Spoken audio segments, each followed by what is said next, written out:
Hi, welcome. Chapter 1, Environment. Look around. What do you see?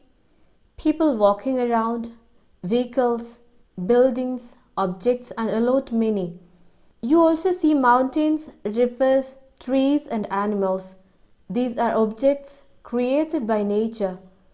Others are made by people, for example, roads, cars, clothes, and books. The place, people, things, and nature that surround any living organism is called environment. Environment is formed from a French word environnement, meaning neighborhood. So, environment is a combination of natural and human-made phenomena. The natural environment refers to both biotic and abiotic conditions existing on the earth.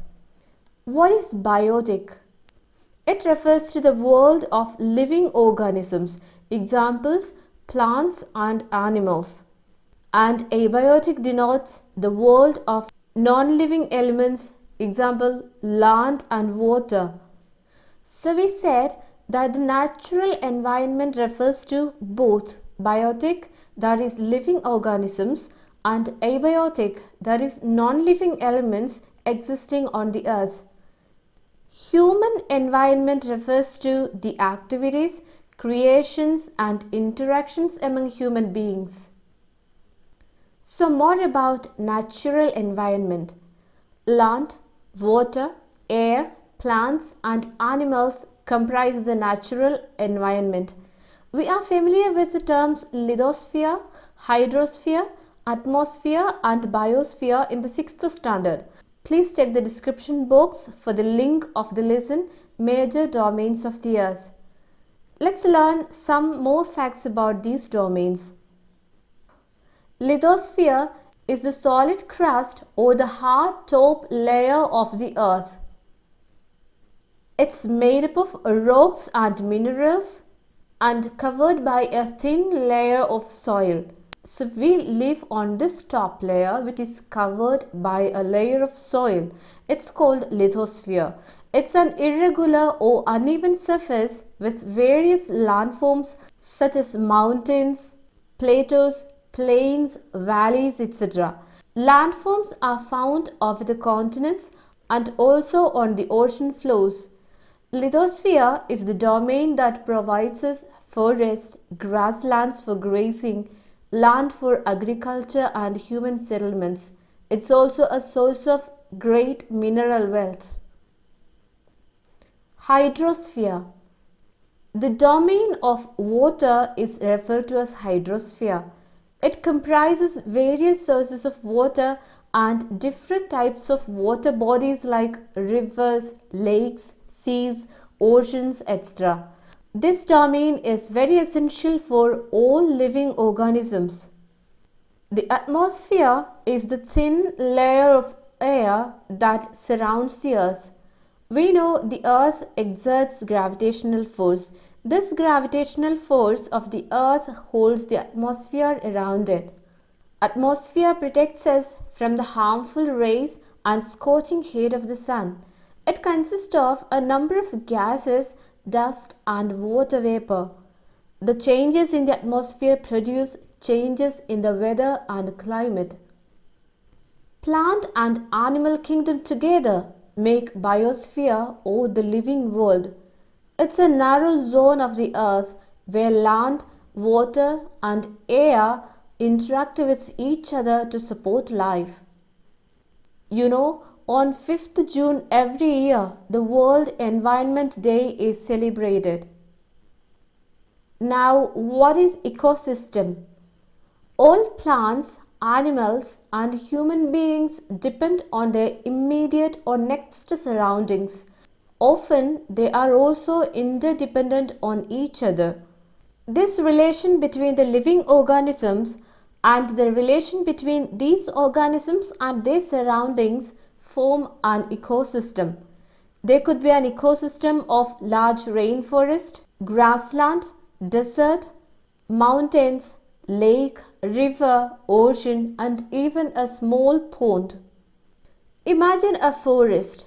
You find many living organisms like animals, birds, insects, trees, etc. You also see non-living things such as flowing water, rock and soil.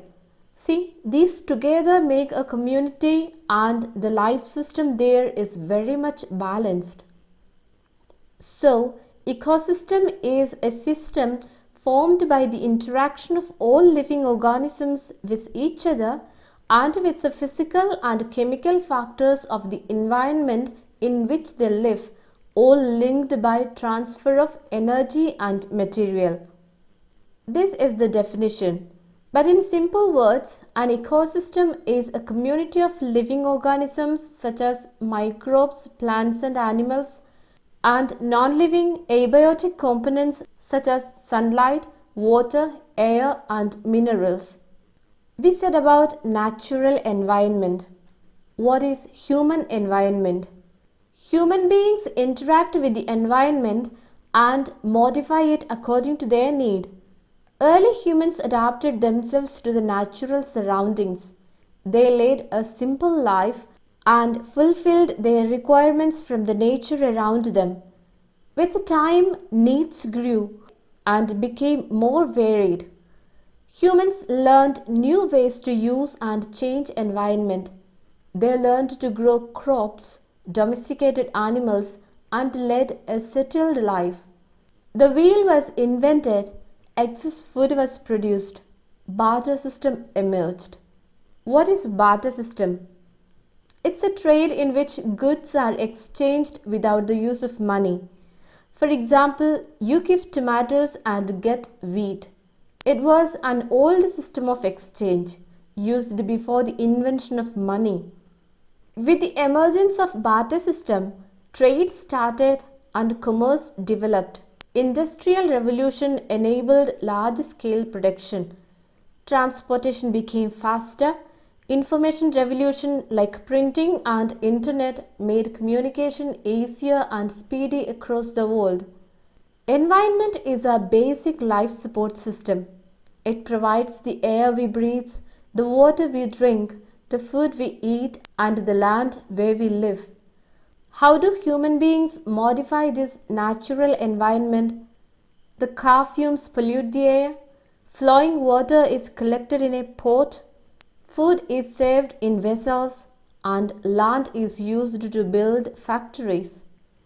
Human beings make cars, mills, factories and manufacture containers. This is how human beings modify natural environment. A perfect balance is necessary between the natural and human environment. So, we humans must learn to live and use the environment in a harmonious way.